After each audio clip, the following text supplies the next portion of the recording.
Nothing feels like it's working the way it's supposed to right now. You're constantly exhausted, just receiving one bad news on top of the other from all over the world.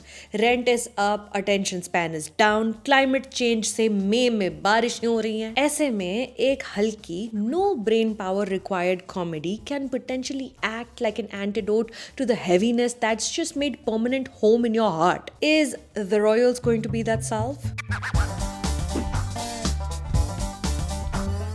Hey all, my name is Sucharita. Welcome back to my channel. Jahan today we're talking about The Royals, starring Bhumi Pednekar and Ishaan Khatter in the lead roles, now streaming on Netflix.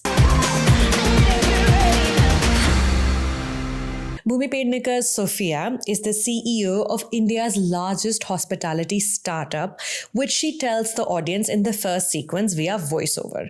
तो India की सबसे बड़ी hospitality startup की CEO है. You got this, Sophia. She's jogging on a beach that's closed for a film shoot. This obviously annoys her. Turns out it's a photo shoot. The model is a bare-chested Prince Aviraj, Ishaan Khatter, who is on a horse. The horse breaks loose. Aviraj is atop it in slow motion. Sophia's angrily running along when she flips him the bird. It's giving Lizzie McGuire in the early aughts. Netflix India's The Royals blends the fantasy of meeting a Rajkumar with the aspiration of the young entrepreneurial life. But because neither side of it is particularly thought out, what you get is a bejeweled but shallow melodrama that feels more like a lowbrow American daytime soap dressed in Abu Jani Sandeep Khosla than the prestige series it aspires to be. Obviously, Sophia and Aviraj, after a night of making out, find themselves face to face in a professional setting, not knowing कि ये होने वाला है, which may be the oldest rom-com trope in the book.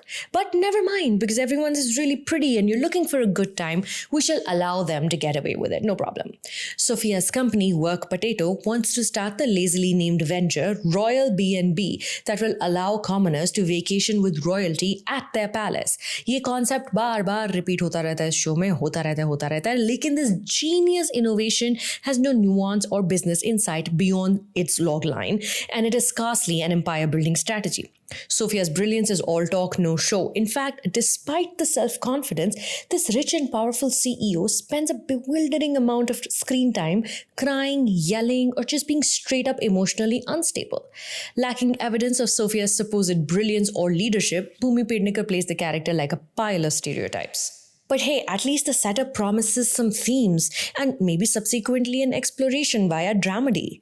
Post-colonial kingdoms, cultural commodification, dynasties, legacy tourism, a desire to connect with India. However, nearly all of this is sacrificed at the altar of crowd-pleasing tropes. Royalty ka fashion show, polo match, uninventive sibling rivalry, secret affairs, ballroom dancing. By the end of episode 3, I had caught on to a distressing rhythm.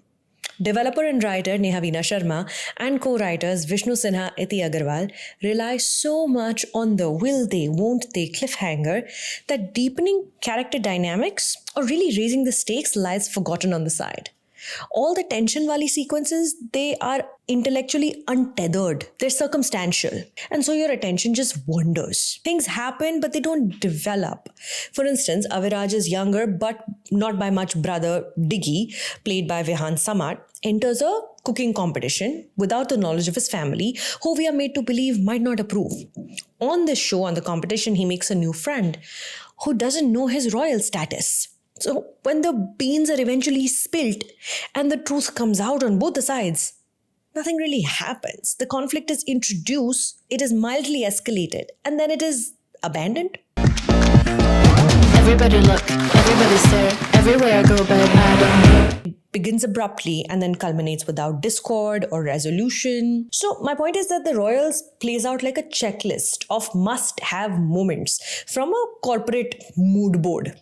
This includes a subplot starring Nora Fatehi because we need a dance moment. Nora plays an ex-girlfriend who's also royalty, जिसके ऊपर बवाल हो जाता है. मतलब अविराज सारे plans राजपाट छोड़कर ऐसे निकल जाता है कि ये मिस ढूंढी कहाँ से आ गई है. दोनों के बीच इतनी स्ट्रॉन्ग एनिमोसिटी का कुछ रीजन नहीं पता चलता. No one cares to explain.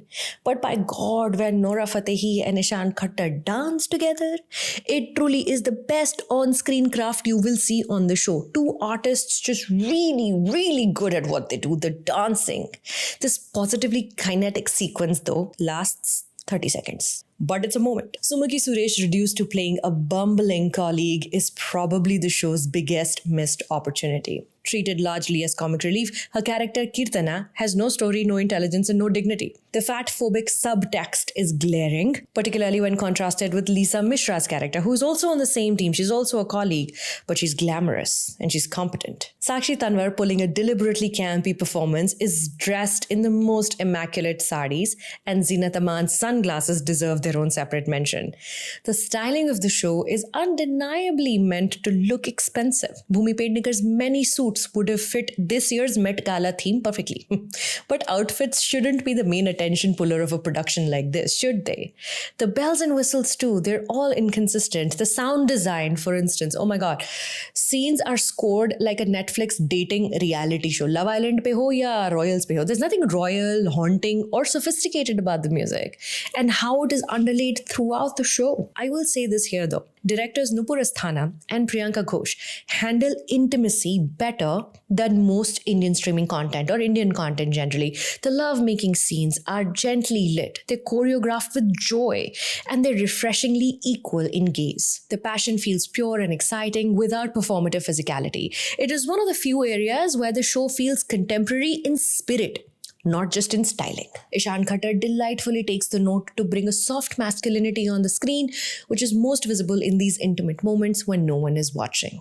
Overall, वही जो मैं कह रही थी कि royalty की complexities or class dynamics and gendered favoritism is in the business world, इन पर कटाक्ष या व्यंग की जगह the series offers us Dino Moria, which isn't entirely unwelcome. It's just not particularly deep or stirring. She's very pretty. Netflix पर आ गया show, देख लो. So on a scale of 1 to 10, The Royals is one genuinely compelling cliffhanger comes in the last episode. The only hint that there may still be a better version on offer. Will there be a next season? Up next, I'm bringing you reviews and interviews, hopefully from the Cannes Film Festival. I am off to France, I'm going for sure. If you want to come with me, make sure you subscribe to the channel, okay? In just like 2 or 3 days, we'll begin. My name is Sucharita. Thank you for stopping by.